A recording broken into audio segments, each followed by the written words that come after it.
Uh, okay, now let me share it.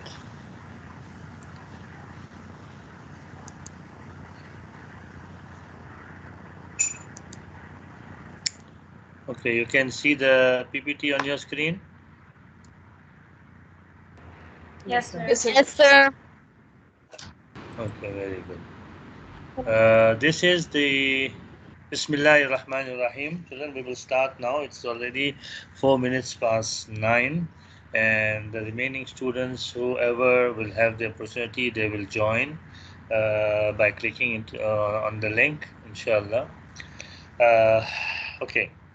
So we are going to. I'll go through this PPT and whatever queries you have, so you can ask your questions in the middle. I'll go on explaining. I'll try to move a bit faster. It is not that difficult. The only thing you need is to focus and pay attention to what it is being said. Miss Mamoona, are you there? Assalamu alaikum, sir. Yes, sir. Alaikum salam. Miss Benish. Alaikum salam. So kindly give your input while I am explaining, or maybe you can give some examples which I am not giving, or some Quranic verses which comes into your mind, so that we can strengthen our answers and our information to the passing our information to the students. Okay. Okay, sir, inshallah. Okay. So, children, Bismillahir Rahmanir Rahim. This peace and conflict. This is the topic of the section actually. But the topic of the PPT, that is sin and crime, and then punishment, and then the capital punishment.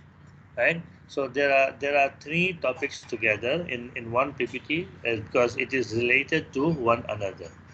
One is, first of all, sin and crime. We will learn what is sin, what is crime, what is the difference between sin and crime, and what is the legality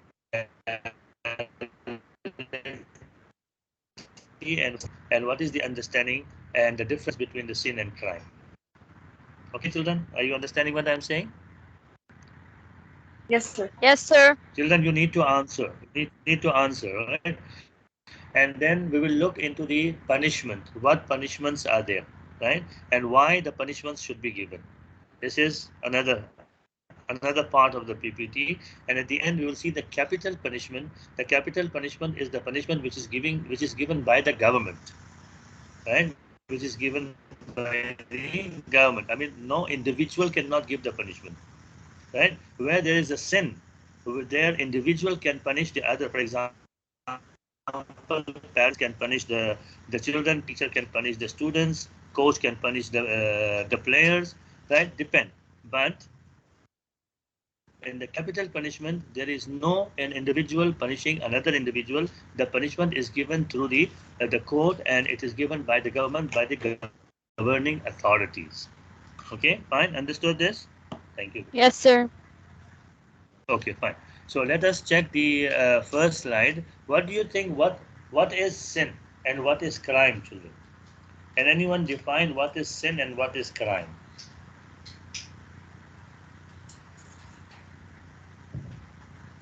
Quickly, quickly.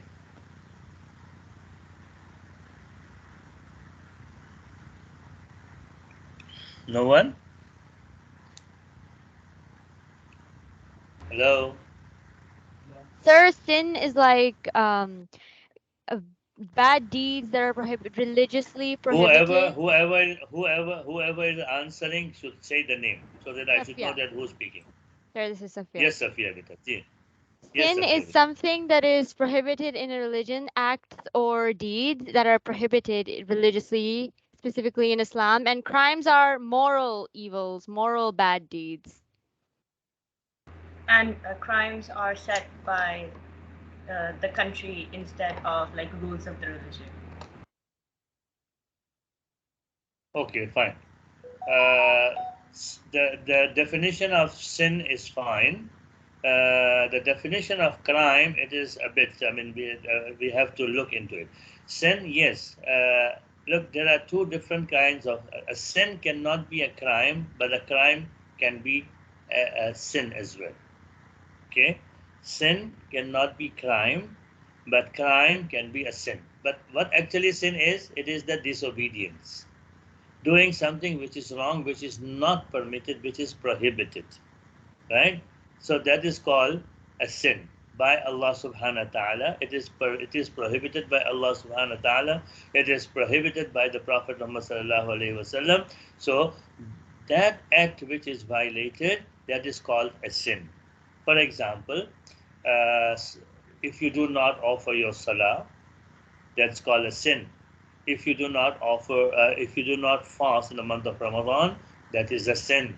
If you do not perform Hajj, though you have the possibility, and then that is a sin, right? That is not a crime. I mean, the government cannot punish you for that for not praying.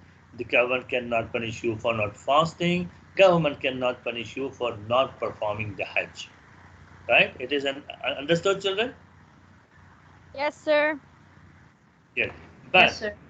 crime is something which is prohibited by the law, which is prohibited by the law. The law can be the law of the country, or it can be the Sharia, the Islamic law, right? So that is called, if you violate the laws of the country, of the laws of the Sharia, which is according to the Quran and Sunnah in the language. So that's called crime, and that has to be punished by the government, because the person cannot be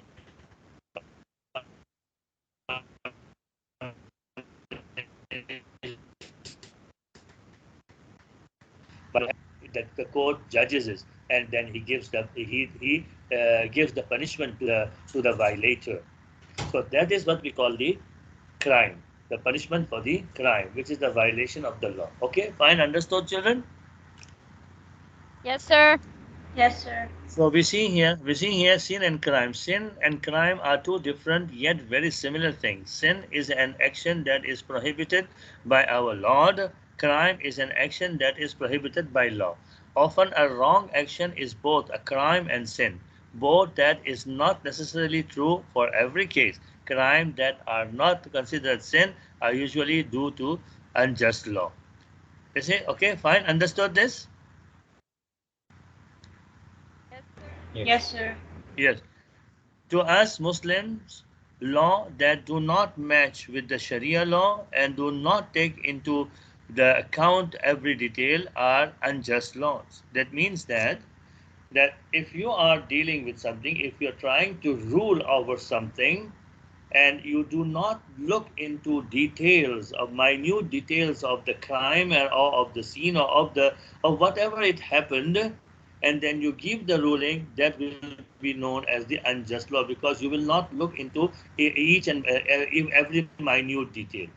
It is possible that a person who is not a sinner, is not a violator, but the blame has been put upon him, and then for not looking at the minute details, then the person is punished, and then that will be unjust law. So when you have to look into the matter, if you want to judge someone, you have to look on each and every minute detail. For example, I give you one example. What will happen on the day of judgment, children? How are we going to be judged? What are we going to be given in our hands? The book of our deeds would be judged on our deeds, like Because Allah subhanahu wa ta'ala can judge even without those books. But Allah subhanahu wa ta'ala will give us the book because it has been compiled by the two angels who are always with us and who are keeping an eye on each and every deed of ours, whether it is in the darkness, whether it is hidden, whether it is in the open, right? Everything. That's why Allah subhanahu wa ta'ala says in the Holy Quran that in Surah Al-Zilzal, فَمَنْ يَعْمَلْ مِثْقَالَ ذَرَّةٍ خَيْرًا يَرَى. Right? The one who has committed an atom size of a good deed, he will see. And وَمَنْ يَعْمَلْ مِثْقَالَ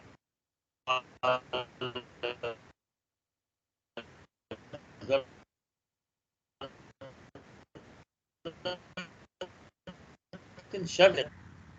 who will show us each and every minute detail of our deeds, so that we cannot complain to Allah subhanahu wa ta'ala that He is unjust with us. Right? Understood, children? Yes, sir. Yes, sir. Yes. Yes, The sir. Muslims believe that it is their duty as vicegerent. Now, this sentence, vicegerent, you remember from which chapter we read this? Humans as Khalifa. Humans as Khalifa, and many students have given a wrong answer. What is the responsibility of humans as Khalifa? Right? So, duty as vicegerent to ensure that the world is governed in a just and fair manner. You see, that is the responsibility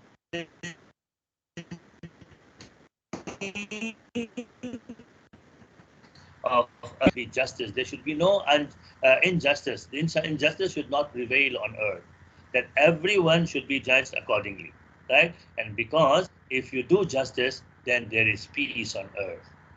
If you remember, I told you the what you call Hazrat Isa alayhi salam in the Bible of John, when Hazrat Isa alayhi salam said that I have to leave this world because when I leave, He will come. He was referring to the Prophet Muhammad.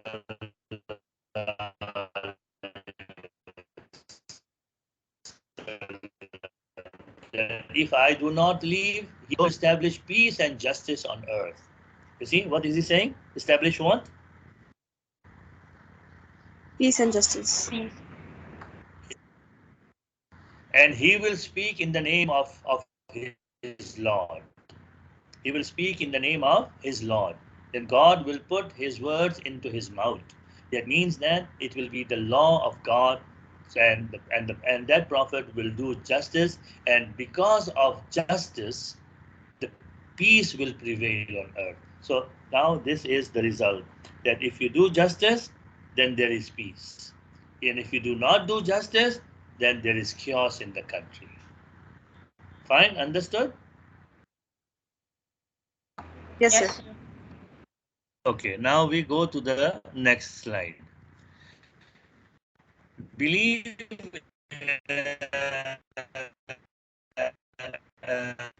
Muslims them from what is important in life, worshipping Allah. They want to follow the example of Muhammad, whose life is the best example for us Muslims on how to lead our life. That means that if you involve yourself in crimes, so what will happen? What will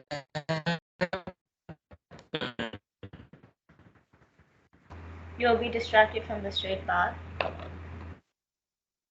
give me one example, a very good example. Give me one very good example, very quickly. Okay, I'll give you the hint. Give me the example of our father.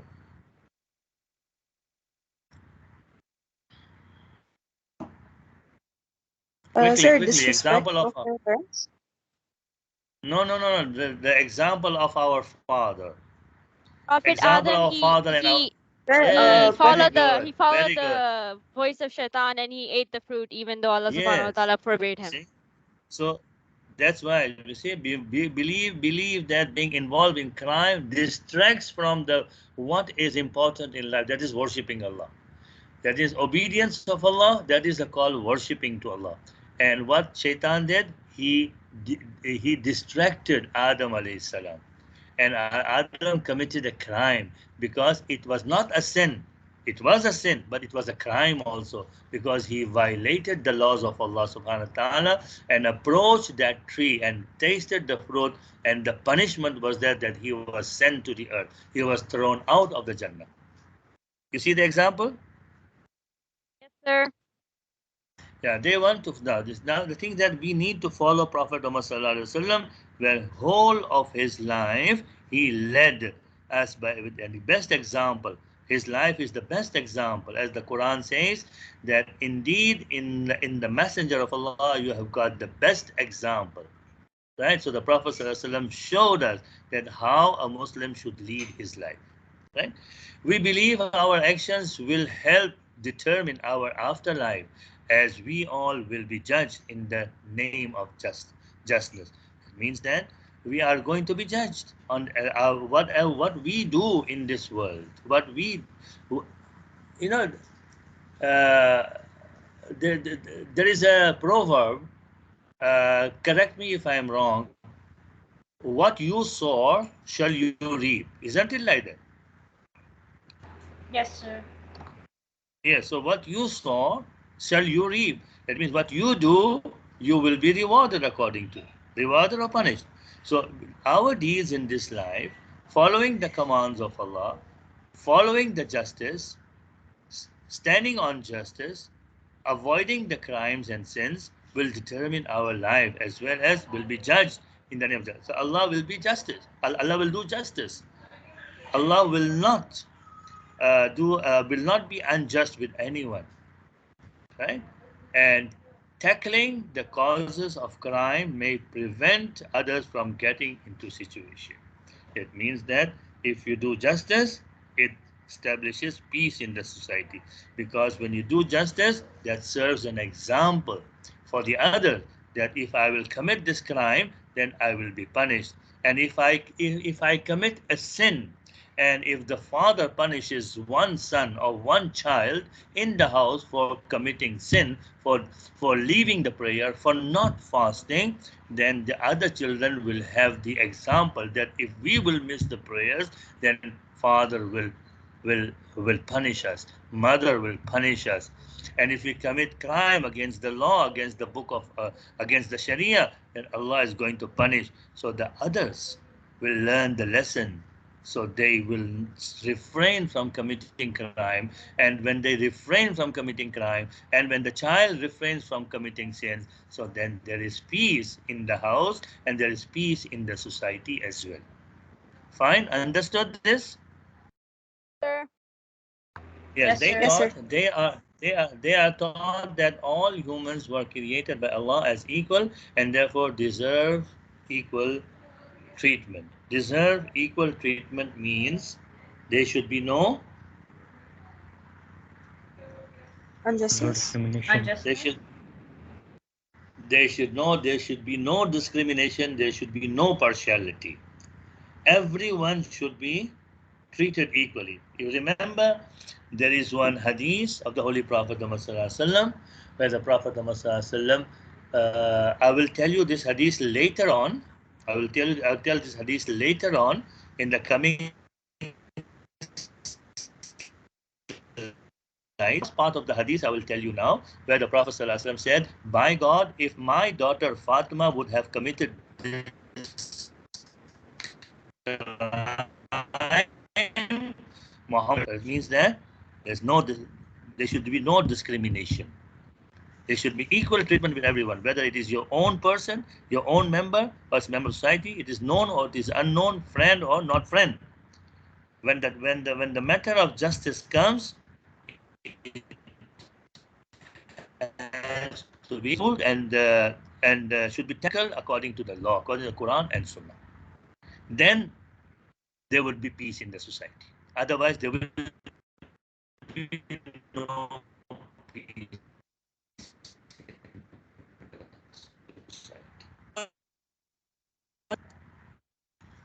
Let us see this Muslim actions to end the cause of crime. Islam instructs its adherents to not only be fair and just, but to be just in the face of conflict. This is what I was explaining behind, right? Yes, children? This I was just explaining behind. Yes, sir. Yeah, this is the same what I was explaining behind, right? In the face of justice, in the face of conflict, everyone has to be fair and just. Muslims are instructed that justice is continuously the correct thing to do. That means that justice is not done only once. It is a continuous process. It is a continuous process which you have to do every time. You have to do the things which are correct. This can be seen in numerous activities that Muslims perform, such as the pillar of zakah. Now, in zakah, how many percent do you have to give? 0.5%. Yeah, 2.5. 2.5%. Who has to give the zakah?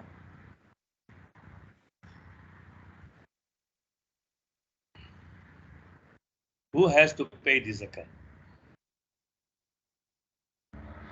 Muslims. Sir, Muslims are capable of paying? No. I'm not. I know that. I mean, a Christian will not pay zakah. A kafir will not pay the zakah. Muslims will pay. But who among the Muslims has to pay? The wealthy ones. The ones This who is are not the financially answer. stable. This is not the answer. The answer is yes, Miss Benish. Yes, sir. Who has to pay the zakah? Sir, a person with nisab and whole.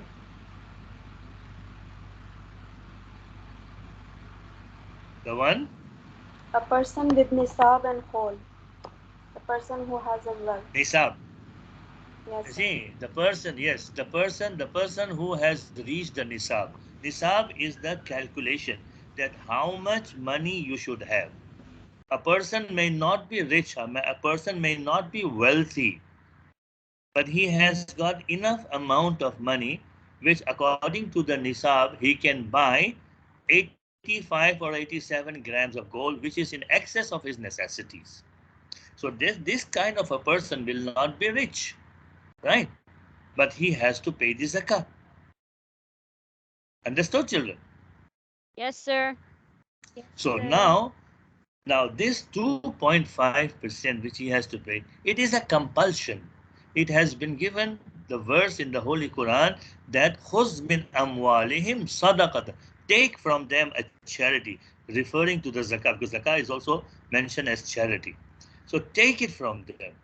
That means that it is a command from Allah to the Prophet Muhammad to take it from the believers, those who have reached the calculation, who has reached the nisab.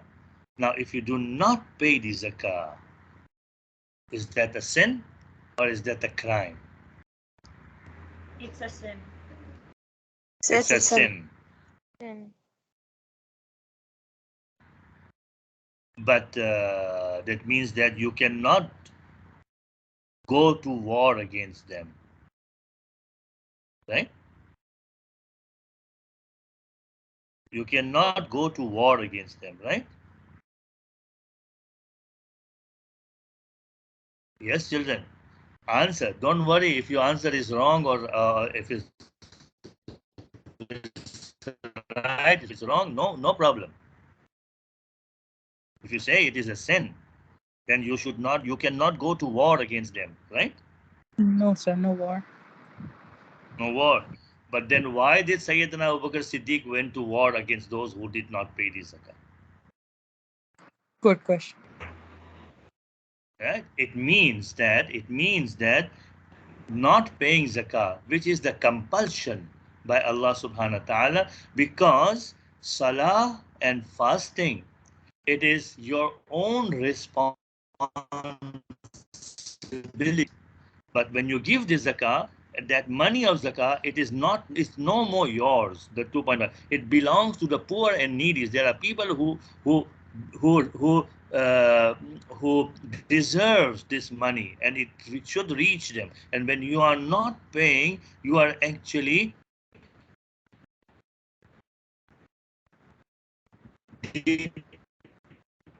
depriving them, not only a sin, but it is as well as crime also. Fine, understood? Yes, Sir. Yes, sir. Yes. Yes, so Muslim perform such as the pillar of zakat, donating 0.5% of their leftovers riches to the charity. Right? So this is very important. So the most important action done by the Muslim government are to give justice to the victim. So what Sayyidina Abu Bakr Siddiq did, Sayyidina Abu Bakr Siddiq radiallahu ta'ala anhu, he fought against them, collected the zakat again from them, and made it reach to the deserving people, right? To the victim and to punish the culprit in the light of the Quran and Sunnah. Muslims follow the religion of Islam, so therefore they adhere to the law and regulations of the religion. See the Quranic verse over here? This has been given one example over here. As for a thief, male or female, cut off their hands, a punishment by way of example from God for their crime. Surah number 5, verse number 38. It means that السارق والسارقة فاقطعوا أيديهما, male or female, cut off their hands. And this is the example of that lady, Fatima bint Makhzum, who stole and was proven guilty. And the Prophet ﷺ was approached for the forgiveness for her, and the Prophet ﷺ got angry, and the Prophet ﷺ said that why are you interfering in the laws of Allah subhanahu wa ta'ala? The name of that lady was Fatima bint Makhzum, and that's where the Prophet ﷺ gave the example of his own daughter. And he said, by God, if Fatima bint Muhammad would have committed this crime, Muhammad would have commanded to cut off her hand also. That means that no discrimination. It has to be carried out. The justice has to prevail so that there should be peace in the society. Now take the example in the Saudi. Many of you have gone for the Umrah, haven't you? Sure. You must have seen over there that the time of Salah, the shops are open, but no one is inside. Everyone has gone for Salah. Right? Yes, children, you must have observed that there are shops which are open, but no one is inside. Everyone has gone for Salah. Have you observed this? No one is answering. I think no one observed it. Hello? So in Yes, Saudi, sir. I have observed this. Yes, I have observed this, that there are shops which are left open, not closed during the time of Salah. They go for prayer because they know that if someone is going to steal, he's going to be caught and his hand is going to be cut. And the thieves also know that their hand is going to be cut. So that's why they don't steal. So it is not that every day the hands are being cut. The one or two examples are set, and then the people get scared of it. And when they get scared, they refrain from the crimes, and then the crime is not committed. The sin is not committed. And society. Fine, understood? Yes, sir. Yes, sir. Yes, sir. Okay, fine. We go to the next slide. The nature and problem of crime. Crime is behavior that is prohibited by the criminal law because it is considered specially harmful or offensive. When you are committing sin, whom are you harming? Whom are you harming? Yourself, sir? Yourself. I Yourself. think You are harming yourself, and maybe one or two person in your family, not the whole society, right? But when you commit a Yes, crime, sir. Depends you on are the type of actually the sin. you are harming the whole society.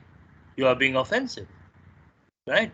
That is why it is said that crime is behavior that is prohibited by the criminal law because it is considered especially harmful or offensive for the whole society. Four conditions must exist for an act or omission to be considered a crime, right? Four conditions. What is number one? The act is considered wrong by the society. Number one, the society should categorize it, should say that this is wrong. This is not right thing to be done, and whoever does it, he has to be taken to justice, and he should be punished by the law. The act causes harm to the society in general or those in need of protection, right? So this act causes harm to the society, right? In general or those in need of protection, because that crime is taking away the protection of those who need protection. So they feel unsafe. So that is also crime. The spread of terror and the use of arms, the use of drugs, all these things are there. The harm is serious. That means that whatever you are doing, that is serious. For example, spreading of drugs in the society. Isn't it serious? Yes, sir. The use of It is, sir. arms, isn't it serious? The use of arms, it is serious, right? All these things. And the remedy must be handled by the criminal system. These four conditions should be met. Then the person should be taken to the court, should be caught, should be tried, given to him, the justice should be done, and he should be set an example by the government so that the others learn a lesson and they refrain from committing such a crime and sin so that the other people may live in peace in the society. Crime is a very vast topic. It requires time to understand the nature of crime. Crime is one of the biggest problems in the modern world, and it cannot be prevented. However, it can be reduced if necessary actions are taken by the government. You see, so day by day, crime is increasing. You say that the last sentence, it can be reduced if necessary actions are taken by the government. You see, the Arabian Peninsula. You remember that शेर, वो शेर में कभी कभी पढ़ता था class में, अगर आपको याद हो, कभी पानी पीने पिलाने पे झगड़ा, कभी घोड़ी को आगे बढ़ाने पे झगड़ा. कुछ याद आया? जी sir. Yes, sir. Yes, that means that No, for a very small violation, they used to fight for decades. ऊंट ने पानी पी लिया, उसको नुकसान पहुंचाया, 40 साल तक दो कबीले दुश्मनी में रहे. रेस के घोड़े को जो है वो घोड़ी को इधर से उधर कर दिया, दूसरी जगह भटका दिया, दोनों कबीलों में 50 साल तक दुश्मनी रही. Aus or Khazraj, the tribes of Medina, Ansar, for 180 years there was enmity among them. Why this enmity did not end? Because necessary actions were not taken by the government. And there was no government in the Arabian Peninsula. Everyone was being governed by the leader of the tribe. So there was no necessary actions taken. Right?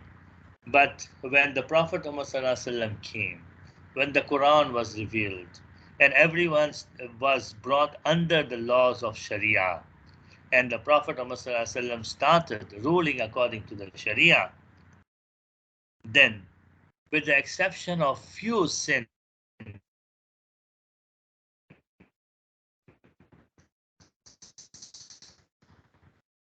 of few the human race.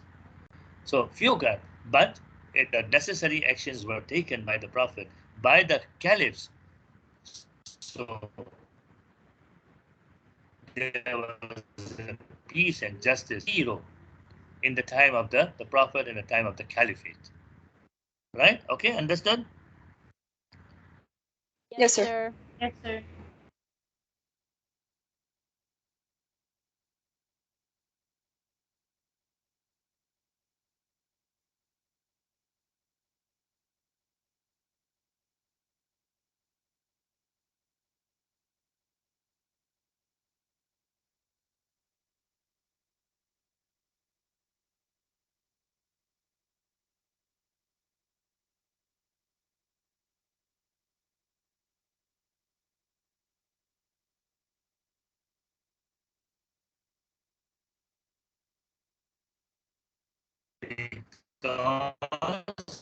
Because they were not biased.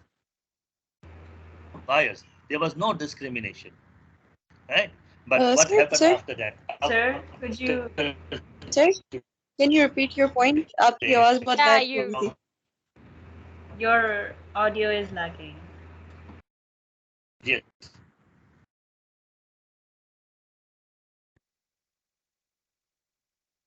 Ji?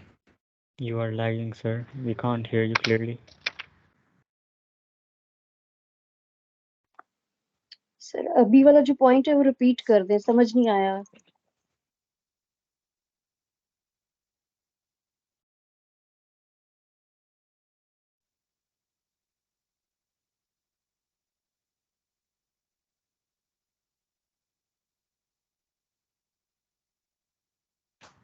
Okay.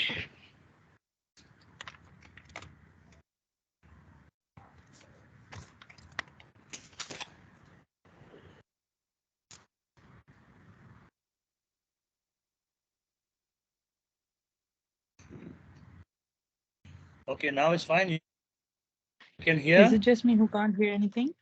Hello? Yes, sir. Yes, sir. No, yes, sir. You You're We audible. can hear. Yeah, okay, fine. I was saying that Sayyid in the caliphate of Sayyidina Ali radiallahu ta'ala anhu, there was a Jew who had filed a case against Sayyidina Ali in the court, and Sayyidina Ali was the Khalifa. And the judge was not afraid of the caliph. He asked the caliph, there is a case against you, you have to come to the court. And Sayyidina Ali had to go. And after looking into the case, minute details of each and everything, the case, the ruling was given against the Khalifa, and the Jewish person won the case. So because the judge was not biased and he was just, okay, fine. But what happened after that? Up till today, there is no justice. Why? Because there is discrimination, that people are biased, and that's why there is no peace in the society. So wherever you will find the justice, there will be peace. And where there will be no justice, then the criminals will have the upper hand and they will start creating terror and unrest in the country. Fine, understood? Yes, sir. Yes, sir. Yes, sir. Crime is a very vast topic. This is okay. We have already done this, right? Okay. Let's see the next slide. Are you understanding the topic, children? Yes, sir. Yes. So slide number 5. Now you see here the reasons why crime may occur. Number 1 is poverty.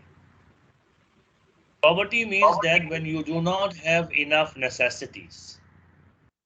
We do not have necessities to fulfill your needs, to fulfill the needs of your own family, your children, and your surroundings.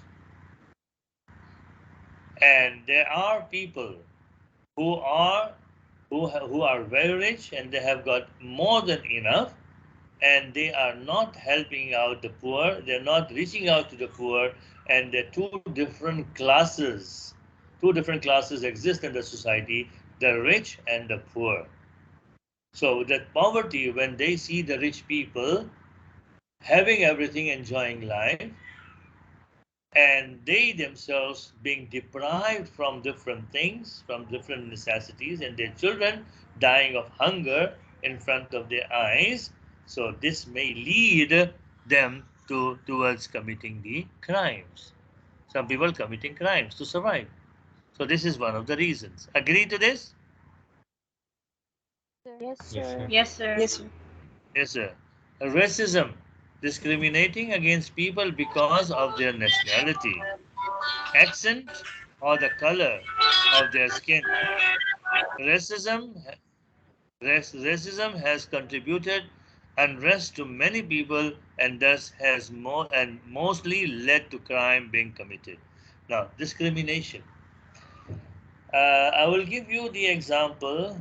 Have you read about the slavery in Europe and America? Yes, sir. Yes, sir.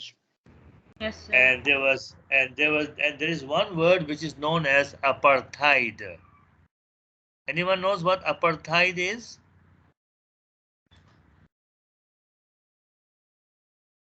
No, sir. Yes. Okay. No. Apartheid is worse than what the slavery which took place in Europe and America.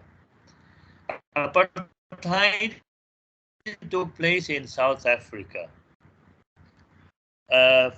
From 1960s till 1992. Apartheid in South, that means that the whites had lived separately. The buses were separate for them, separate for them. Buses were separate for them. Churches were separate for them. And the blacks and the others, everything was separate. After 6 o'clock in the evening, no black color or no mixed in the city. Only the whites, and they had to go and live in suburbs. This is what we call the apartheid. It took place in South. This was a severe kind of discrimination and racism which human has seen. Right? In their own country, they were being deprived of their rights, and in Europe also, the blacks, right? They used to discriminate them because of their nationality, because of their accent, the way they spoke, because of their color, because of their skin, right? And this has led. So what happened? A lot of crime because they were deprived of the rights. So they used to commit crimes. They used to kill the white people. They used to kill those people who, when they had the upper hand, they started killing them. They started committing crimes against them. They found this way of revenge, who were racist against them, right?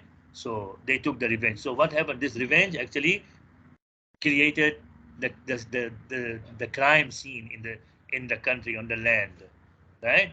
And they started committing the crimes in the society, and there was unrest and there was no peace in the society.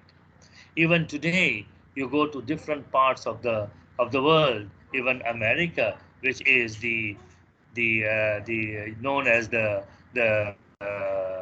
superpower, and the strongest police is there, and the law system is there, but discrimination is there. And after 6 o'clock in the evening, you cannot walk in the Brooklyn area in the New York, because if you do so, you are going to be robbed, you are going to be killed, right? Because of discriminating the black people over there. Same thing goes in Africa also. And there is a lot in our own countries as well. Fine, understood, children? Yes, sir. Yes, sir. And yeah, so now we go to the drugs. You know what drugs is, right? No, sir. You know what Yes, drug sir. is? You don't know what drugs is? Who says doesn't know what drug is? Very good. Yeah. Drugs are also Sir, me. drugs. It is a substance. Sir, who me beta? Who me beta? Tell me your name Sir, beta. Abdurrahman. Sir ये झूठ बोल रहे हैं, कल ही drugs की बात कर रहा था. Abdul Rahman Shabir? Abdul Rahman Shabir? No, sir. Huh? Siddiq. Which Abdul Rahman Siddiq. Yeah, drugs is something that a substance which you take it or you drink it or you smoke it, right? It blurs your mind. You lose. Oh, okay, sir. You control. You become an addict, and you become an addict to it, and you cannot live without it. You have to go for the treatment for that. Oh, okay, sir.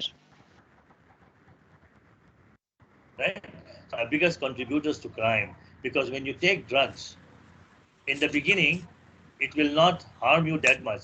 But once your body, your blood is full of the elements of the drugs, of the caffeine, or different things, so then you will start requiring it constantly, regularly, and that cannot be achieved free of charge. You have to pay the money for that. And the person who takes drugs, who is addicted, that person cannot even work because of his health conditions. He cannot work at anywhere, and no one is going to give him a job. So that what happens, that he does not have the money to to buy the drug, to purchase the drugs, to fulfill his need. So what will he do? Start taking the things from home, stealing from home and going and selling, or killing the people. Wherever he gets the chance, he will rob the money, right? And he will start committing crime just to so that he can have the money, he can buy the drugs, he can fulfill his desire. So this is what drugs leads you to towards committing sin and crime. Okay.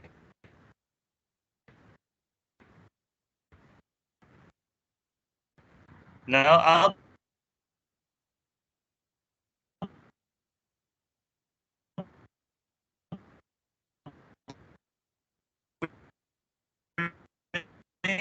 upbringing also is very important. That depends on how the child is brought up. That is why it's very important that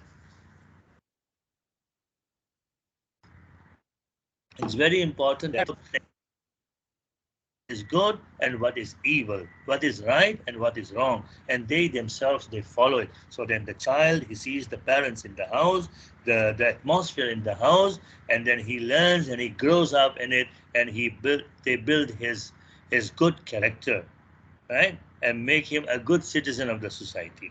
So this is very important. If this is not done, then the child, when he goes into the society, he may fall in the hands of the evil from the society, and then he becomes a criminal, starts committing crime, and disturbs the process of peace in the society.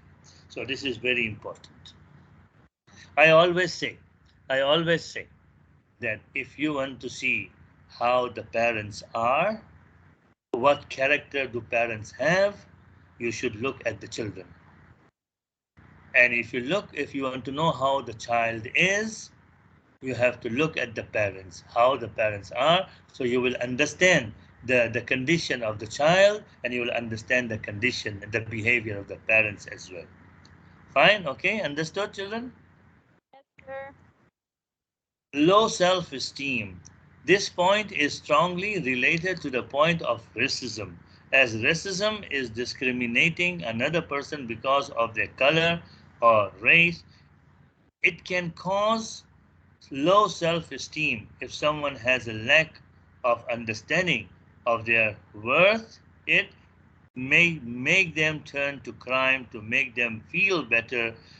In the shorter term, if they are failing in areas such as school, family, or home life, they may be searching for something to help. Now, this is something that if a person cannot achieve because of racism, because he cannot achieve the goals, or he may not recognize how worthy he is or what good he can do because of the racism, because of the mocking or taunts, or because of anything, right? So he will look for a shorter term, shorter way, shortcuts, so where he can prove himself, right? So in this way, he might be doing wrong things, he may commit crime, he may harm someone, so for the purpose of proving himself. So this also, low self-esteem also is one way of leading towards the crime, the reason. Okay, fine, understood, children? Yes, sir. Yes, sir. What we have been reading, we have been reading that what sin is and what crime is. Okay, fine. Yes, sir. So now we'll look at why punishment is important for Muslims. Why? We'll look at the punishment now. There is a lot of evidence in the Quran to show that punishment is a key idea supported in Islam. In Islam, there are punishments, but in Islam it's not only punishment. There is forgiveness also. There is forgiveness. There is mercy, right? And there is punishment also, right? Both the things, three, four things are moving together.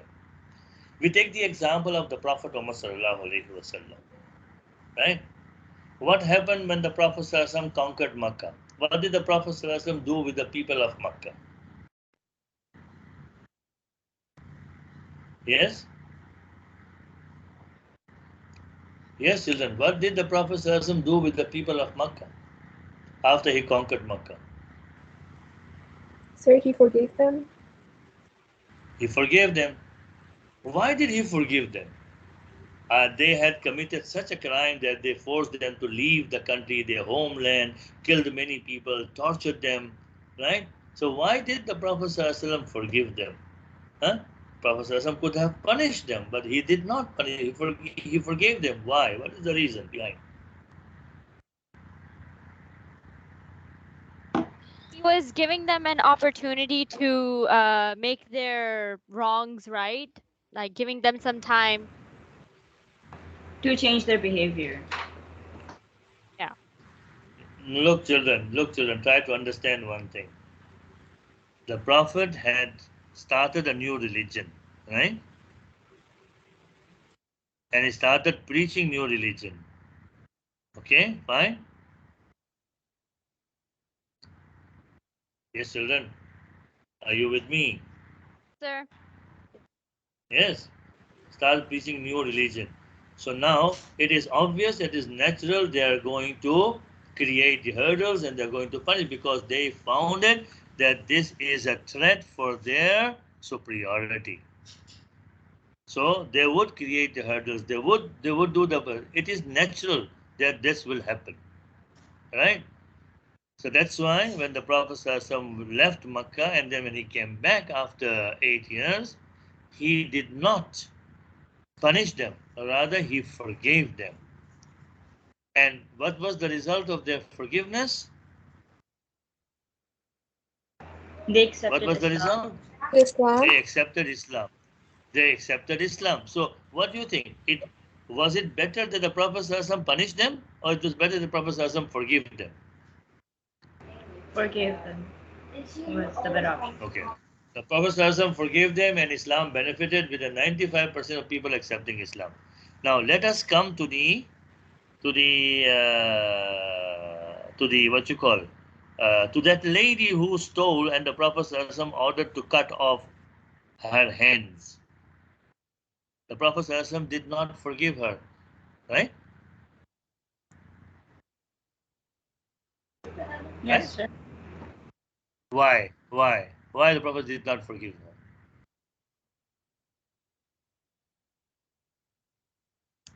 Yes? Because she committed a crime and took something that wasn't hers.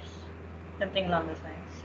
That no, yes, she committed crime, but if she would have been forgiven, this would have set an example for the people in the society that they also can steal and they will be left. They will survive. They will not be punished. And this crime will prevail in the society. So to curtail it, the Prophet ﷺ punished that lady, so then the others had could not even think of doing so. You see the difference? Yes, children, understand, see the difference? Yes, sir. It is mentioned in the Holy Quran also that you have to cut off the hand. That the ayah which I read behind. They believe that Allah intended humans to build a society on earth where every person lives in peace, justice, and equality. This is the responsibility of humans as Khalifa. This is why Allah subhanahu wa ta'ala created humans for, to worship Him and to build a society and see that there is no harm is done to any creature, and peace is established, justice is done, and equality is prevails in the society. Because if there will be justice, there will be peace, there will be equality, then humans very easily will focus towards the purpose of their creation, and that is to worship Allah. That means to lead the life according to the will of Allah subhanahu wa ta'ala. Oh, yeah. Okay. Muslims believe that punishment creates a more stable society and prevents further crime. Offenders need to be given the opportunity to change their behavior, and therefore punishment will allow them to do this. Now, this is the purpose of the punishment. When someone is given the punishment, right? For example, the jails which are created, right? The jails which are created, the purpose is that they should stay there, they should be confined there, their freedom is confiscated, they cannot leave that area, they have to stay inside there. The purpose, but it is not that they should be punished every day. They should, no food should be given to them. They should go through the torture. No, this is not right. But rather, the counseling should take place. They should make to see and understand that why he has been sent at that place, why because he has committed a crime, he has done something wrong. The time should be given to him that where he can mend his behavior, where he can change his attitude, and he can become a better person. This is the purpose of the punishment in jails. Unfortunately, today the jails do not serve this purpose. Rather, a person goes to jail and becomes a bigger criminal and comes out of it. Right? Very few people learn from the jail and become a better person. I'll give you an example. In the time of Sayyidina Umar radiallahu ta'ala anhu. Are you listening to me? Listen to this example. Are you listening to me? Yes, sir. Yes. In the time of Sayyidina Umar radiallahu ta'ala anhu, there was a battle against the Iranian Empire, the Battle of Qadisiyah. The leader, the general of the Muslim army was Sayyidina Sa'ad ibn Abi Waqqas. In fact, in that battle, in that day, Sayyidina Sa'ad ibn Waqqas became ill and he could not even move his body. So he could not be in the battlefield. But a big, a two-story house was built for him where he was up there and the bed was laid and he was lying over there from where he could see the whole battlefield. And there were a lot of messengers down on the horses. So where he used to ask his wife to write down the commands and give to the messengers down, and they used to take it to the relevant person in the army. So what move they should should take in during the battle and what they should do. So this was going on, and at the ground floor of the house there was a jail, and there was one person. Probably he was a tabi'i. You know who tabi'i is? You know who tabi'i is? Children, very quickly answer yes or no. No, sir. No, sir. Tabi'i, Sahaba are those people who spend time with the Prophet Muhammad sallallahu alaihi wasallam. They are known as the companions of the Holy Prophet. After the death of the Prophet, those people who accepted Islam and spent time with the companions of the Holy Prophet, they are known as Tabi'i. Okay, fine, understood? Yes, sir. So there was one of the tabi'i. His name was Abu Majhan. His name was Abu Majhan, and he had consumed liquor. So Hazrat Saad punished him and chained him down in the ground floor, and he was deprived from going to war, and that was a jihad. And this was a big punishment for a Muslim of those days not to allow him to go for jihad, because they considered jihad a sacred thing, sacred act, and that if they died, they would go to Jannah direct, they would be shaheed, they would be martyred. And he was deprived from going to jihad. And he also was, from there, he could watch the battlefield. And he was crying and he was ashamed of what he had done.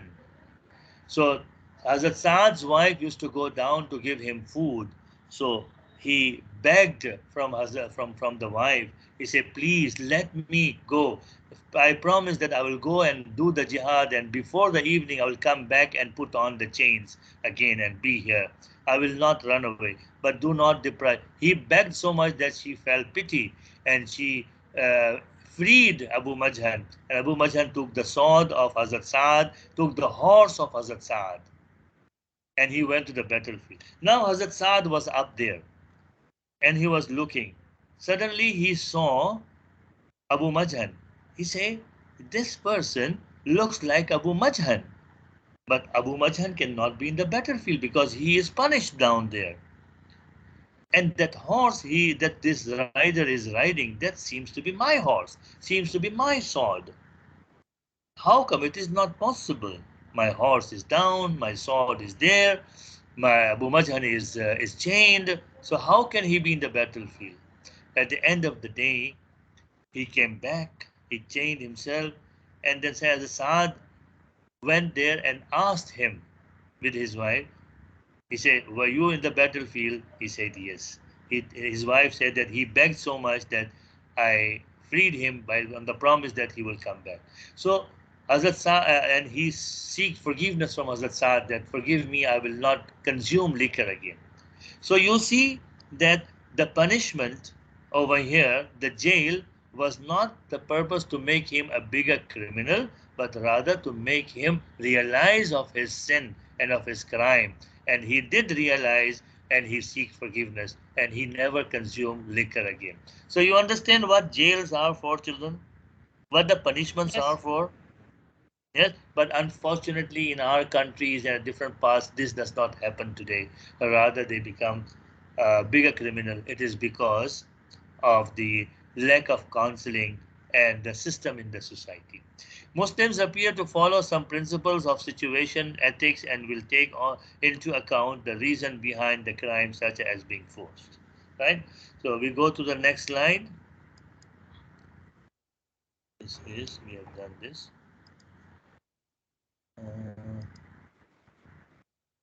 Where is it?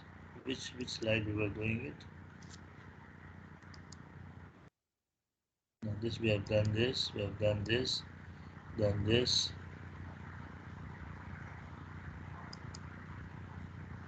We did not do this. Did we do this? No. No, we did not do this. I think we jumped. We jumped. We left. We left this. We left this slide. We did this one. Then we had to do number 8. Okay, we will just read it and see. If there is anything you don't understand, let me know, please. Okay. Uh, Many Muslims around the world fall into the crime and sin, and many Muslims are brought up in the streets with gangsters and the world of crime.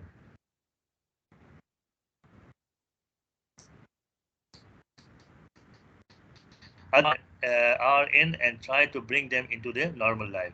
Muslims are trying to employ the other people because unemployment can lead to crime, as there will be a shortage of necessities for the unemployed person, so she can fall into crime to cope up with their situation. This is what actions is taken by Muslims, individuals and groups to prevent crime. That means that we need to help them.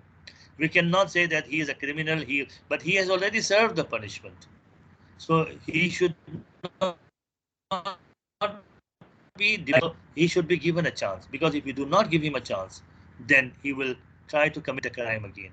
We should try to help the people. We should try to counsel those who are brought up in the streets with gangsters. We should try to do that. You know Mike Tyson? Yes, sir. Who was Mike Tyson? Who is Mike Tyson?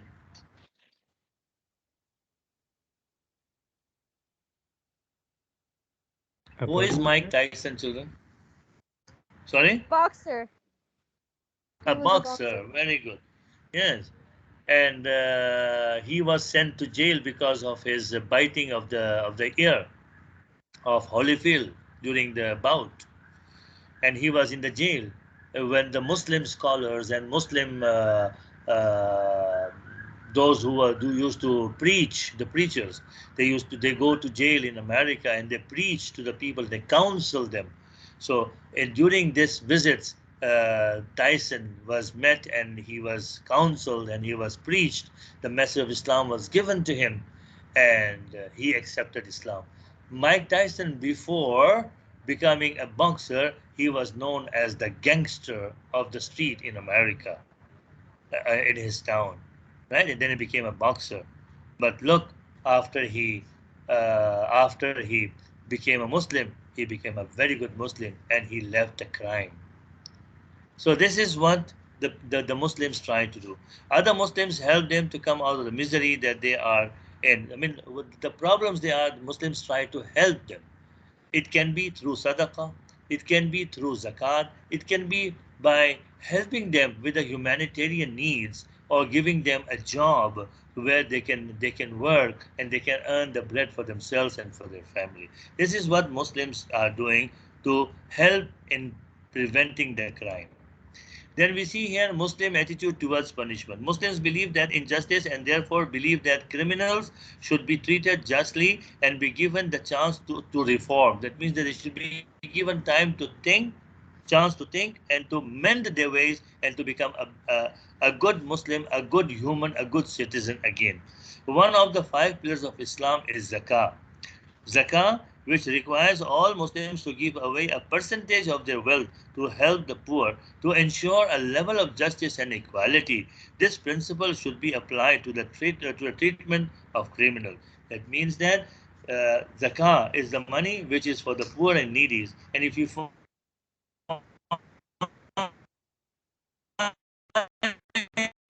someone who is convicted and he has been punished and then he is released now and he needs help, so the money of zakat can be helped and can be given to him so that he can start a new life and stay and free from crimes. So this should be done by the Muslims, and it is necessary, right, that should be applied to the treatment of criminals. That means that should to try to bring them out of the of that life. Okay, then it says, however, some very harsh punishment are given in the Holy Quran and Hadith, and some Muslims believe that appropriate retaliation should be carried out against those whose guilt is proven. Now you see here, harsh punishment against those whose guilt has been proven. Remember the example of Abu Majhan I just gave in the battlefield? Yes, sir. Yes. And the example of that lady who was stole, right? Remember? Yes. Yes. So the punishment is there. Where the guilt is proven, the punishment has to be given. So that serve an example. Traditional Sharia law, for example, suggests that those who steal should have their hands cut off, although such a harsh penalty would only be justified for the most serious crime and only after trial in a Sharia. It means that you cannot just cut someone's hand. That he stole, okay, let us cut his hand. No, not like that. He should be tried. He should be sent to court, and he should be judged over there, tried over there, and if it is proven guilty, then he should be given the punishment.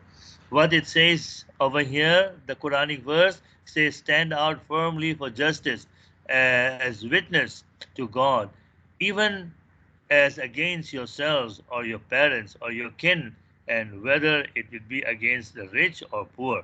It means that you cannot discriminate. You cannot discriminate. You cannot be biased. You have to fear Allah and you have to do justice. Fine, children, understood this? Yes, sir. Okay. The nature of punishment is that every punishment is given with the crime committed in mind. The bigger crime, the bigger the punishment. However, each offense, no matter how small or big, is categorized by the Sharia law into the two general categories. Now, there are two categories, whether it is big or small, right? It has to be by the Sharia law. Now, there are two things. One, you can see over here, one is known as had. You can see my cursor is had.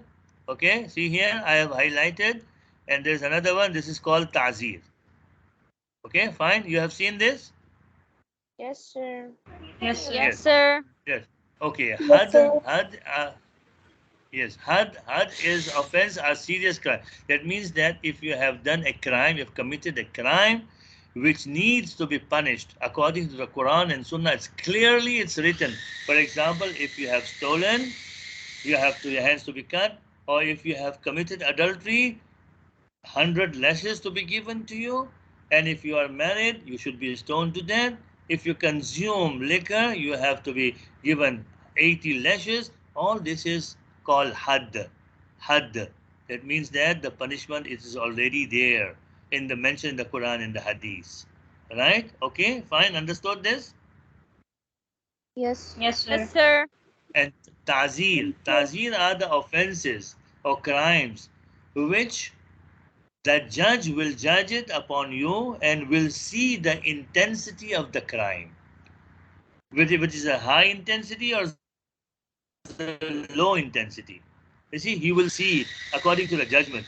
Then he can give you a suitable punishment, whether lighter punishment, whether the higher or stronger punishment. This is in the hands of the judge, but the punishment has to come. Okay, so tazir means the punishment as per the verdict of the judge or the judgment of the judge, the understanding of the judge, the wisdom of the judge. But had, if it is proven, it is already mentioned in the Holy Quran, what are the punishments, or in the Hadith, what are the punishments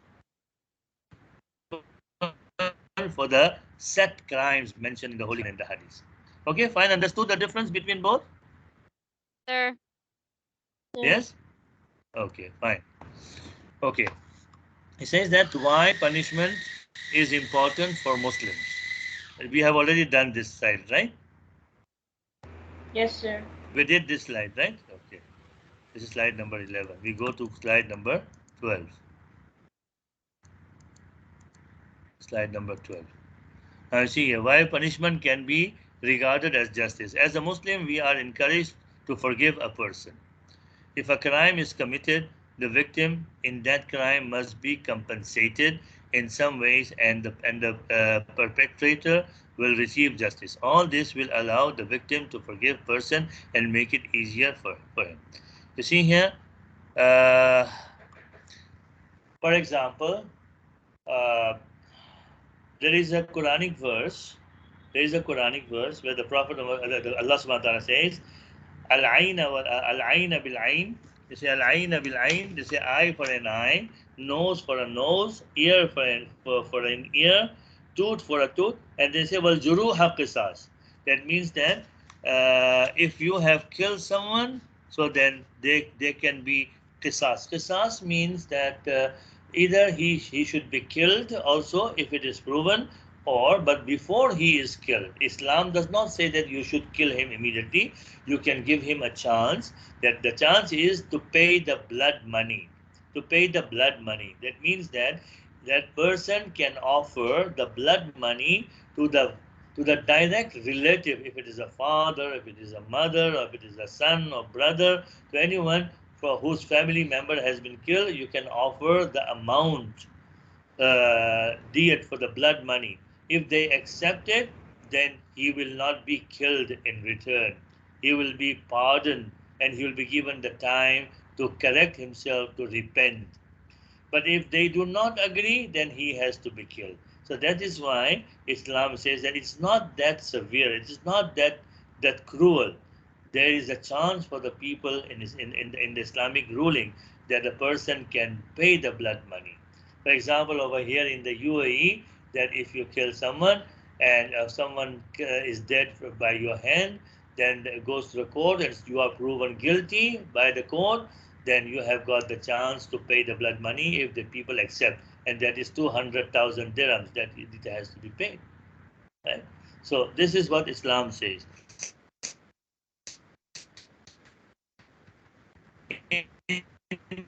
The names related are the judge. The judge, this is al-adl, the utterly just, the truth, as-sadiq, right? And equitable, the one who makes justice, the one who brings you to justice. Therefore, justice is held in high esteem amongst us Muslims. That means, when you say among us Muslims, it means that when we are talking about the good Muslims, the following Muslims, we are talking about the Islamic Ummah, we're talking about the Islamic State, where the Quran and Sunnah is the prime law of the country, right? If it is not that, then it is not possible to happen. It has to be according to the Islamic law, according to the Quran and Sunnah, when the constitution is based on the Quran and Sunnah. Fine. We see the Quranic verse next to it, written in red. We sent our messengers with clear signs and sent down with them the book and the measure in order to establish justice among the people. That means that the book has been given, and that is the Torah, that is the Zabur, that is the Injil, and that is the Quran, which has been sent, given to the messengers so that they can do justice among the people. Fine, understood, children? Yes, sir. Yes, sir. We go to slide number 13. Why is it important for the victim? Right? Justice is important for the perpetrator and overall for the victim as well. Victim believe that justice has been done if the perpetrator has been caught and given a sentence that appropriate for the pain they have inflicted. It is only just that the perpetrator has been made aware of the pain he inflicted on the effects and the effects he had on the victim. That means that to make him understand that, look, this punishment has been given to you because you have afflicted the pain on the other people. Right? So how do they feel that when you killed someone from them, you are going to be killed also? So this is to make him understand, to make realize, to make him repent. Why punishment might be needed in society? The punishment now, this is what we have already discussed, that to establish peace, justice in the society. Okay, fine. And so that the people living in the society may feel safe in moving around and doing the work, earning their breads, going to school, doing the daily routine, and praying to Allah subhanahu wa ta'ala, establishing relations. All these things can only be done when everyone is at peace. And the purpose why the punishment might need in the society is to establish peace in the society. That is why, this is what Islam says.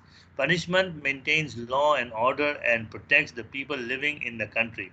They believe that Allah wants a just society. It sets expected examples of behavior and allows people to live their lives within these limits, give offenders an opportunity to reflect on their actions, and Muslims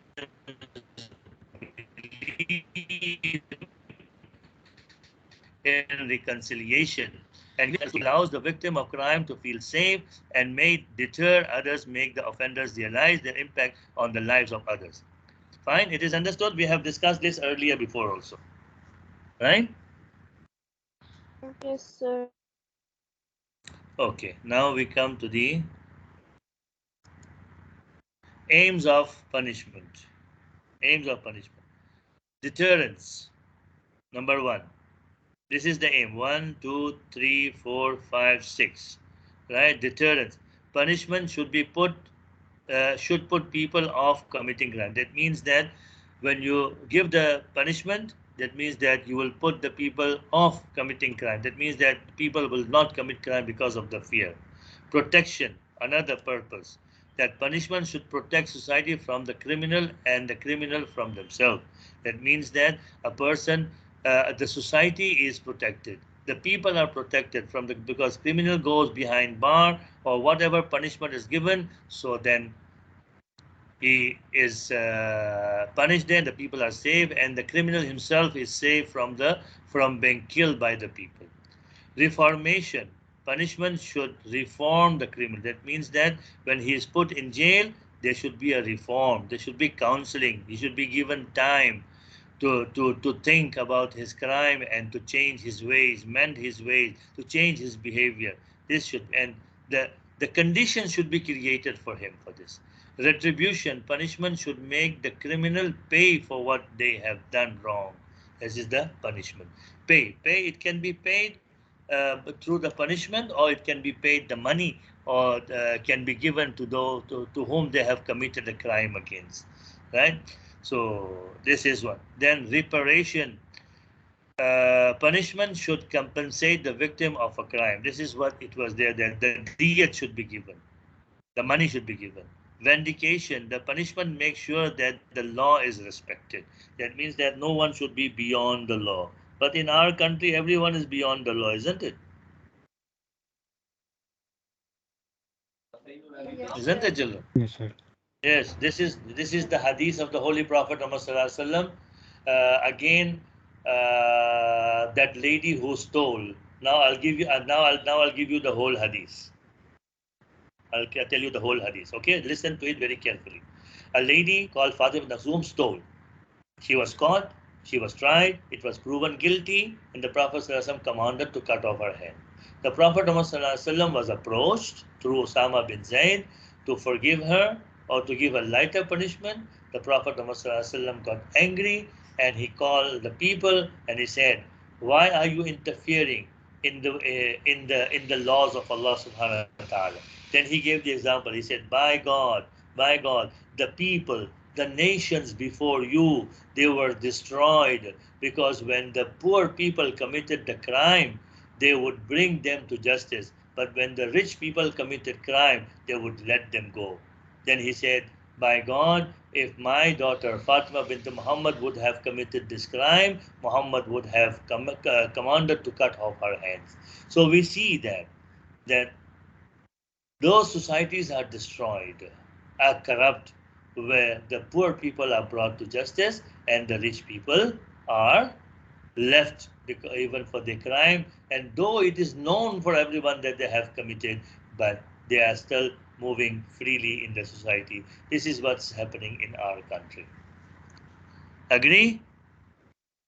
Yes. Okay, Muslims' attitude towards each aim of punishment. Okay, I will read this very quickly before we go to the capital punishment. Based on retribution, deterrence, and reform, the theory is that such a punishment will deter most of the committing crimes. They also make the criminal pay for their crime, retribution, and will reform the criminal because no thief who has had their hands cut off will steal again. Imprisonment is used in Muslim countries to protect society from anti-social criminals. It is also possible in Islam for criminals to pay a form of compensation to the victim or victim's family. This is what we have been discussing earlier, to pay the money, the blood money, or for any other whatever judge orders to pay. Okay, fine. Understood this? Yes, sir. Okay, we go to slide number 18. You see here, this is the what we read behind the aims: protection, retribution, deterrence, reformation. These are the strengths that we have read, but these are the weaknesses over here. So you will see, you will read this slide. Well, I will post it after this class. I will post this PPT and on Teams library. You can see over there. You can see the weaknesses. So maybe in the exams you might be asked about the strength and weaknesses of the justice and of the law. So you can see what weaknesses are there, what strengths are there for the justice. Okay, fine. Yes, sir. Yes, Yes, children. sir. Okay. Okay. This is what the Muslim community Muslim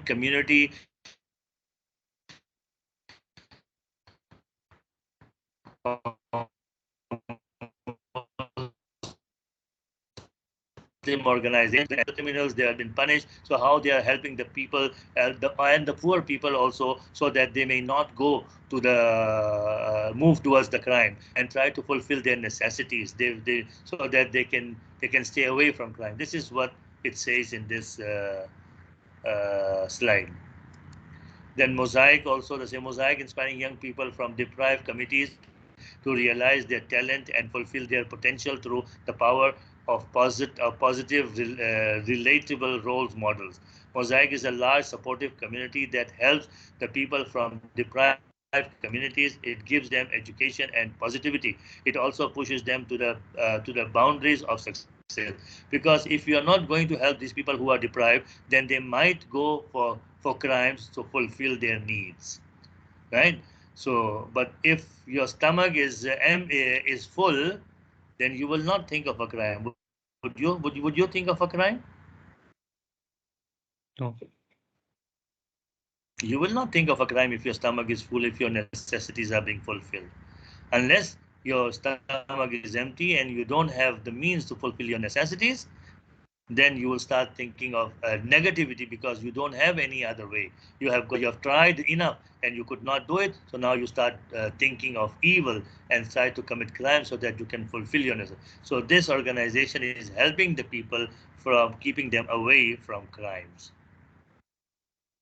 Okay, go to, this is again all the things that we have read behind the purpose of capital. Now this is capital punishment. Capital punishment, children, it is the punishment which is given by the government. No individual can give the punishment. Not even father can give the punishment. If something has been committed, has been done, which is against the Islamic laws, against the Sharia, then it has to be brought into the notice of the court, and the case has to go on in the court, and it has to be punished, and justice has to be done in the court. So this is, and the punishment should come from the court, from the qazi, from the judge, according to the Quran and Sunnah, according to the Sharia. This is what we call the Sir? the capital punishment. Yes, beta. Sir, but aren't most punishments capital punishments, like especially in Western countries? So what's the difference Say between again. like Say again, beta. what's the difference between capital punishment and individual punishment? Because aren't most punishments given in court? No. Individual punishments are given at home and in the institutions at different places, right? Oh, Those okay. are for the individual crimes, individual sins, right? And which is harmful only for that person, right? Whether the father can punish the son for not praying, for misbehaving, for insulting someone, right? But if you commit a sin, which is a crime also, which is harming the whole society and the people in the society, then that becomes a crime. And that has to be taken to the court. And the court gives you the punishment as per the Sharia, the Islamic law, that is called the capital punishment. Now, capital punishment in the Muslim countries, it has to be according to the Sharia. And if you go to the Western countries, it has to be according to their constitution. So whatever punishment is given in the through the court, that is known as the capital punishment, be it in the Muslim country or in the non-Muslim country or the Western country. Okay, fine, understood? Yes, sir. Okay, so this is, we have already read this retribution behind, we have read repentance behind. Okay, fine. Okay. Yes. And closure of the victim's family. This is the use of capital punishment may bring some closure to the victim's family. It may bring their suffering to an end and hopefully allow them to move forward, right? So some people may be punished, and when they are punished, so then the family is relieved and they may move forward ahead in life. Preventing of reoffending. It prevents the offender from being released into society and committing the same act again. That means that they do not release him. They put him in jail, behind bars. He goes through the confinement, and freedom is confiscated, and he is counseled over there so that he may not be outside and may not commit that crime again and again. And the people are harmed through it. Right? This is the purpose of the capital punishment. And Muslim teachings about the capital punishment. Islam, on a fundamental level, is supportive of capital punishment for certain wrongdoing, despite the fact that there are few Muslims who are supportive of abrogating it. This is principally in light of the fact that the Quran demonstrates that the demise, punishment can be utilized for specific punishment, can be utilized for specific violation. For example, murder, assault, and renunciation, somebody neutralizing Islam. However, the Quran likewise expresses that the utilization of the death penalty isn't mandatory by all account, not the only choice accessible. Now, over here, you understand, you know what murder is, right? Yes. Yes, sir. You know assault, what assault is. You know what Yes. assault is, right? Looting the people. And renunciation. Do you know what renunciation is? Renouncing Islam. Somebody neutralizing Islam. That means that the one who leaves Islam and goes back to his former religion, to abandon Islam. Okay? In Islam, it is not permitted for someone to enter in the fold of Islam and then he renounces Islam. That means leaves Islam. It is not, it is a crime. So the war has to be taken to them. They have to be brought back to Islam. If they accept, fine. If they do not accept, then they have to be killed. This is the Sharia law, the Islamic law. That's why Sayyidina Abu Bakr Siddiq, during his caliphate, he fought against those people who thought that Muhammad is dead and now Islam is over. So they went back to their religion. Sayyidina Abu Bakr Siddiq fought against them, and many of them accepted Islam back, and many of them were killed. So this is Islam. But always, it is not mandatory that you follow the. That you give the punishment. You can give the chance. The choice is there of repenting. The choice is there for blood money, for different things, where you realize your sin and you can compensate the family of the victim. Fine, okay?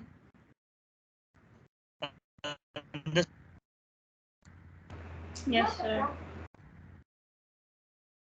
Now you see here the death penalty. In Islam, there is a death penalty. You go to Saudi, if someone has committed, he has killed someone, murder, he is going to be tried and he is going to be beheaded in the public. Even today, it is there in Islam also. You must have seen in the drama of Arthur. Seen in drama Arthur al-Ghazi? No, sir. Huh? Children, you have seen the drama Arthur al-Ghazi? No, sir. No, sir. भाई Arthur al-Ghazi नहीं देखा यार. नहीं sir, सुना Okay, बहुत over है. there, over there also, you find a lot of people who are beheaded because of their crimes of killing the people. In Islam, it is there, but you go to Europe, it was there in Europe as well, but then the death penalty, now they have changed it. They give a life sentence. Life sentence means that he will stay for life in the jail, but they will not behead someone. The death penalty is otherwise called capital punishment and was abolished in Britain in 1965 for all wrongdoing acknowledged injustice and was abolished completely in 1998. Different nations around the globe, remembering a few states of America and some Islamic countries on the planet, for example, Iran and Saudi Arabia, will in any case permit capital punishment. Techniques for execution incorporate hanging, lethal injection or electric chair, beheading, and the firing squad. These are all the capital punishment. It has to be done by the capital, after the judge, after the court has ruled. Otherwise, individually, you cannot do it, because if you do it individually, you will be committing a crime and you will be tried for it and you will be punished for it. Okay, fine, understood? Yes, sir. Okay, almost reaching an end now. Slide number 24. There is a hadith of the Holy Prophet Muhammad sallallahu alaihi wasallam of the Sahih Muslim, hadith number 4152. He says Abdullah ibn Mas'ud reported Allah's Messenger sallallahu alaihi wasallam as saying that it is not permissible to take the life of a Muslim who bears testimony to the fact that there is no God but Allah and I am the Messenger of Allah, but in one of the three cases. That means no Muslim is allowed to kill another Muslim. Right? No Muslim is allowed to kill another Muslim, but in one of the three cases. Right? The married adulterer, that means that the person who committed adultery and he is married, he has to be killed. He has to be stoned to death. A life for a life, that means that if you have killed someone, you have to be killed as well. And the deserter of his deen, that means that the one who leaves Islam and accepts another religion, then so only in these three cases the person has to be killed. Right? Otherwise, no Muslim can be killed by another Muslim. This is what the Prophet ﷺ has said. Okay, fine, understood, children? Yes, sir. Now, this is almost the second last. Why would Muslims support capital punishment? The Quran says that death penalty can be used for some crime. Sharia law agrees with the Quran, and in countries where Sharia law is used, then the death penalty can be used. That means this is the condition, that if the constitution of the country is the Sharia, is the Quran and Sunnah, that's where you can use the death penalty. Otherwise, it will be according to the constitution of the country. Examples where the death penalty seems to have commanded for certain actions. According to the Quran, the death penalty can only be used as a last resort. This is the last resort. It is not the first resort. First, the chances has to be given. The blood money has to be offered. All these things has to be carried on. And when the person of the family of the victim does not agree to any of this, then that will be the last resort that the person will be killed. Otherwise, any of the resort can be opted for, so that the person can pay and then he can be freed, but he has to be given chance to think about it and to mend his ways. And concern of some innocent people could be put to death. Now, this is the last slide. Why do some Muslims not support capital? Now, you see, this is a point where if your question comes that why do some Muslims do not support? I mean, capital punishment should be given. Then you may be asked that you have to give the points for and against, or you have opted a different point of view, right? So, do you understand what I'm saying, children? Yes, sir. Yeah, so this slide over here will help you in giving the point against some Muslims not support capital punishment. The scholars of Sharia law do not agree on the how and when the death penalty should be used. The Quran puts the death penalty forward as one option, but Muslims also believe in the sanctity of life. That means the life should be preserved, should be respected. Peace and forgiveness, which are seen to conflict with the death penalty. Some Muslims may use non-religious arguments and be concerned about putting innocent people to death. Right? These are the 3 points where some Muslims may support, may not support the capital punishment. Okay, children, fine, understood? Yes, sir. And this is the last slide. This is the last slide. Thanks for paying attention, children. Now, children, you understood the sin, crime, punishment, and capital punishment? Yes, sir. Yes, sir. Very good. Miss Benish, are you there? Yes, sir. Now, Miss Benish, you have to arrange the class for tomorrow for the 4.1 and 4.2. Inshallah, sir. Tomorrow I'm going to come. And you send the link to me. Okay. Okay. Which classes do you take? Sir, 11C and B. 11C and B and C. is 11C and B. So you do one thing. You send the link to your students, and you send the link to Miss Mamoona. Okay. Right? And you send the link to me. Okay. So then we can share it. We can share it to the students. We can share it with the students so that they can join the class with the link. Okay, sir. Sir, for my classes, there is no WhatsApp, so I will share the link with you, and I will share the link on Teams as well. Okay. You share it with me. You share it with me, and then I will share it with everyone in the WhatsApp group. Inshallah, sir. Is that fine, children? Is that fine, children? Yes, sir. Yes, okay, sir. fine. So I hope you understood today's lesson. Yes, sir. Sir, Okay. can you also send this PPT on Teams? Yes, I'm going to do it now, beta. Just now I'm going to do it. I'm going to post it on every 11A, B, C, and D. I will do that now. Okay? Okay. And the recording is also there. And the recording is also there. Okay? I'm going to stop the recording now, and it will be there. So you can check in the recording as well.